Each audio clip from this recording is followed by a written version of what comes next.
இதுக்கு முன்னாடி 2002 2005 பண்ணியிருக்கிறாங்க. இப்போ வந்து அதை மறுபடியும் பண்ணுறாங்க. ஓகே.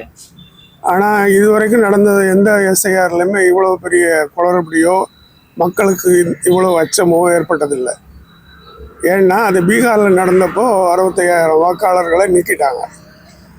இவங்களுடைய நோக்கம் என்னவா இருக்குன்னா, வெளிநாட்டிலேருந்து வந்து இங்கே குடியேறாங்க, அவங்க வந்து எல்லாரும் நமக்கு ஓட்டு போடாமல் எதிர்கட்சிகளுக்கு ஓட்டு போடுறாங்க அப்படின்னு இவங்களுக்குள்ளால நினச்சிக்கிட்டு இவங்க முதல்ல என்ஆர்சின்னு அஸ்ஸாமில் கொண்டு வந்தாங்க. கடைசியில் என்ஆர்சியில் இந்துக்களை விடுபட்டு போனாங்க.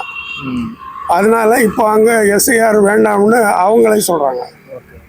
ஸோ இது வந்து மக்களை எப்படி இந்த டிமானிட்டைசேஷனால் மக்கள் கஷ்டப்பட்டாங்களோ அதே மாதிரி மக்களை கஷ்டப்படுத்துறதுக்கு தயங்காத ஒரு ஆட்சியும் ஒரு எலெக்ஷன் கமிஷனுமாக இருக்குது.